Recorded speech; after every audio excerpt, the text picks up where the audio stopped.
It follows movie में हम एक एंटिटी को देखेंगे जो लोगों को जान से मारने के लिए उन्हें फॉलो करती है। इससे कोई इंसान भाग तो सकता है लेकिन इससे छुप नहीं सकता। वो उस इंसान को ढूंढ ही लेती है। इससे बचने का बस एक ही उपाय है, किसी के साथ इंटीमेट होना पड़ेगा ताकि ये कर्स उन्हें ट्रांसफर हो जाए और ये एंटिटी उस इंसान को फॉलो करे। लेकिन ये सुनने में जितना आसान लगता है, रियल लाइफ में उतना आसान नहीं है। तो मूवी के शुरू में हम एनी को देखते हैं जो भागते हुए अपने घर से बाहर आती है। वो बहुत ही डरी हुई थी और किसी चीज को देखकर भाग रही थी। तब उसके डैड उधर आते हैं। वो उसे शांत करने की कोशिश करते हैं लेकिन वो घर से भाग जाती है। अगले सीन में हम उसे बीच पर देखते हैं। वो अपने पेरेंट्स को कॉल करके कहती है, मैं आप दोनों से बहुत प्यार करती हूँ। आज तक मैंने जो गलती की है उसके लिए मुझे माफ़ कर देना। शायद ज़्यादा देर तक मैं जिंदा नहीं रहूंगी। फिर अगली सुबह बीच पे उसकी डेड बॉडी मिलती है। उसे बहुत ही बेरहमी से मारा गया था और उसे शायद उसी चीज़ ने मारा था जिससे वो भाग रही थी। इसके बाद हम जे को देखते हैं। वो स्विमिंग कर रही थी और तभी उसकी सिस्टर केली उधर आती है। वो जे के न्यू बॉयफ्रेंड ह्यू के बारे में पूछती है तो जे शर्मा जाती है और कहती है, आज हम दोनों डेट पे जाने वाले हैं। इवनिंग में उसके दो फ्रेंड्स पॉल और यारा उससे मिलने आते हैं। डेट के बारे में सुनकर पॉल अपसेट हो जाता है क्योंकि वो जे को पसंद करता है। कुछ देर बाद जे उसके बॉयफ्रेंड के साथ मूवी देखने जाती है। उधर ह्यू को येलो ड्रेस में एक लड़की दिखती है। वो जे से पूछता है, क्या तुम्हें वो लड़की दिख रही है? जे कहती है, नहीं, उधर तो कोई भी नहीं है। ये सुनकर ह्यू बहुत घबरा जाता है और उसे लेकर बाहर चला आता है। फिर वो दोनों एक रेस्टोरेंट में डिनर करने जाते हैं। तब हम देखते हैं एक आदमी ह्यू की तरफ ही आ रहा था। अगले दिन केली जे से उसके डेट के बारे में पूछती है। तब जे कहती है, डेट कुछ खास नहीं थी क्योंकि ह्यू कुछ अजीब सा बिहेव कर रहा था। उसी रात वो फिर से ह्यू से मिलने जाती है और ये दोनों ह्यू की कार में इंटीमेट होते हैं। लेकिन तभी ह्यू उसे बेहोश कर देता है। जब उसे होश आता है तब वो खुद को एक व्हील चेयर पे बंधा हुआ पाती है। उधर ह्यू भी था। वो कहता है, मेरे पीछे एक एंटिटी पड़ी है जो मुझे मारना चाहती है। एक बारटेंडर के साथ मैंने वन नाइट स्टैंड किया था, तब से मेरे साथ ऐसा हो रहा है। इससे बचने का बस एक ही उपाय है, मुझे किसी के साथ इंटीमेट होना होगा। इसलिए मुझे तुम्हारे साथ इंटीमेट होना पड़ा। अब ये कर्स तुम्हें ट्रांसफर हो गई है। अब तुम भी इसे देख पाओगी और ये तुम्हें फॉलो करेगी। ये बहुत ही स्लोली तुम्हारे पास आएगी लेकिन ये बहुत चालाक है, किसी भी रूप में आ सकती है। अगर तुम पकड़ी गई तो वो तुम्हें मार देगी, देन फिर से मेरे पीछे पड़ जाएगी और फिर मुझे मारकर उस बारटेंडर के पीछे पड़ जाएगी। इसलिए जितनी जल्दी हो सके किसी के साथ इंटीमेट होके इस कर्स को ट्रांसफर कर देना। इसी दौरान वो एंटिटी उधर पहुंच जाती है और उनकी तरफ ही बढ़ने लगती है। अब जे भी उसे देख सकती है। तब ह्यू उसे लेकर वहां से भाग जाता है और उसके घर के बाहर उसे ड्रॉप कर देता है। जे के फ्रेंड्स आके उसे संभालते हैं। उधर पुलिस भी आती है लेकिन वो ह्यू को ढूंढ नहीं पाते क्योंकि ह्यू दूसरे टाउन से आया था। यहाँ उसे कोई नहीं पहचानता। इधर एक घर रेंट पे लेके वो रहता था। जे को ये कर्ज ट्रांसफर करके वो अपने घर लौट गया है। इसके कुछ दिनों बाद जे स्कूल जाती है जहां एक ओल्ड लेडी हॉस्पिटल गाउन पहने उसकी तरफ ही आने लगती है। जे समझ जाती है ये वही एंटिटी है। वो क्लासरूम से भाग जाती है लेकिन तब भी वो एंटिटी उसे फॉलो करती है। वो हमेशा धीरे धीरे चलते हुए आती है इसलिए भागने में थोड़ी आसानी होती है। वो केली और पॉल को जाके सब कुछ बताती है लेकिन वो दोनों उस पर बिलीव नहीं करते। पॉल कहता है आज रात वो जे के घर पे ही रुकेगा और पूरी रात नजर रखेगा। रात में जे को नींद नहीं आती तो वो नीचे पॉल के पास आती है। वो काउच पे बैठकर टीवी देख रहा था। ये दोनों बात कर रहे थे और तभी कांच टूटने की आवाज आती है। पॉल चेक करके कहता है किचन की कांच टूटी है लेकिन उधर कोई भी नहीं है।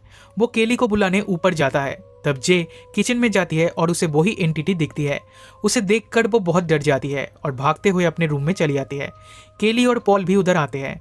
वो दोनों उस एंटिटी को देख नहीं पा रहे थे इसलिए वो उस पर बिलीव नहीं करते। तब यारा उधर आती है और उसके पीछे वो एंटिटी भी उधर आती है पर जे बालकनी से कूदकर एक प्लेग्राउंड में आ जाती है।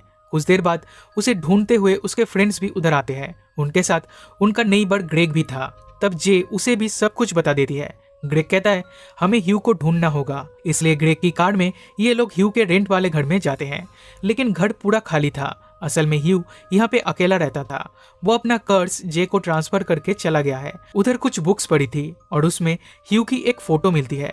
पॉल इस जैकेट को देखकर पहचान जाता है। उसे पता है ये कौन से स्कूल का जैकेट है। तो ये लोग उसी स्कूल में जाते हैं और उन्हें पता चलता है ह्यू का असली नाम है जेफ। उसका एड्रेस लेके वो लोग उसके घर पे जाते हैं। तब जेफ जे से माफी मांगता है क्योंकि उसके पास और कोई ऑप्शन नहीं था। वो जे को भी ये कर्ज किसी और को ट्रांसफर कर देने के लिए कहता है। इसके लिए जे को किसी के साथ इंटीमेट होना पड़ेगा। मूवी के शुरू में हम एनी को देखे थे। जेफ ने उसे ये कर्ज ट्रांसफर किया था, लेकिन उसकी डेथ के बाद वो एंटिटी फिर से जेफ के पीछे पड़ गई थी, इसलिए उसे जे को ये कर्ज ट्रांसफर करना पड़ा। अगर जे की भी डेथ हो जाती है तो वो फिर से जेफ के पीछे पड़ जाएगी। ऊपर से ये एंटिटी किसी भी रूप में आ सकती है, इसलिए हमेशा जे को अलर्ट रहना होगा और जितनी जल्दी हो सके इस कर्ज को ट्रांसफर कर देना होगा। अब जे को बचाने के लिए उसके फ्रेंड्स उसे लेकर ग्रे के फार्म हाउस पे आ जाते हैं। उधर ये लोग बीच पे हैंग आउट कर रहे थे और तभी याडा के रूप में वो एंटिटी आकर जे पे हमला करती है। पॉल उसे बचाने की कोशिश करता है पर वो एंटिटी उसे भी चोट पहुंचाती है। दिन सब लोग बोट हाउस के अंदर आ जाते हैं और जे उसे शूट करने लगती है, पर इससे उस एंटिटी को कुछ भी फर्क नहीं पड़ता। जे दरवाजा बंद कर देती है पर वो एंटिटी पॉल के रूप में दरवाजा तोड़ के अंदर आता है। जे फौरन वहां से निकलकर ग्रेग की कार लेकर भागने लगती है। उसके फ्रेंड्स उसे रोकने की बहुत कोशिश करते हैं पर वो किसी की नहीं सुनती। बट अनफॉर्चुनेटली उसका एक्सीडेंट हो जाता है। जब उसे होश आता है तब वो खुद को हॉस्पिटल में पाती है। उधर भी वो डर रही थी कि कहीं वो एंटिटी ना आ जाए। ग्रेग कहता है वो जे के साथ इंटीमेट होना चाहता है ताकि ये कर्ज उसे ट्रांसफर हो जाए। तब जे भी मान जाती है और हॉस्पिटल में ही ये दोनों इंटीमेट होते हैं। कुछ दिन बीत जाते हैं पर जे को वो एंटिटी नहीं दिखती, लेकिन वो ग्रेग के लिए परेशान रहती है क्योंकि अब उसकी जान खतरे में है। उधर ग्रेग इस मैटर को कैजुअली लेता है। वो कहता है अभी तक उसे कोई भी एंटिटी नहीं दिखी, ये सब बस वहम है। जे की मेंटल कंडीशन शायद ठीक नहीं है। लेकिन उसी रात जे विंडो से ग्रेग को देखती है। वो समझ जाती है ये ग्रेग नहीं, असल में वो एंटिटी है। वो ग्रेग को कॉल करती है पर उसका फोन बिजी था। इधर वो एंटिटी डोर पे नॉक करता है पर कोई दरवाजा खोल नहीं रहा है। ये देखकर वो विंडो तोड़ के घर के अंदर जाता है। जे भी भागते हुए उसके पीछे जाती है और देखती है ये एंटिटी ग्रेग की मॉम के रूप में उसका डोर नॉक कर रही है। जे चिल्ला के कहती है ग्रेग प्लीज दरवाजा मत खोलना, तुम्हारी जान खतरे में है। पर ग्रेग को कुछ भी समझ में नहीं आता। वो दरवाजा खोल देता है और वो एंटिटी उसे मार देती है। दिन वो एंटिटी फिर से जे के पीछे पड़ जाती है। अगले दिन पॉल कहता है वो उसके साथ इंटीमेट होना चाहता है ताकि ये एंटिटी उसके पीछे पड़ जाए, लेकिन जे उसे मना कर देती है क्योंकि वो एंटिटी पॉल को भी मार देगी।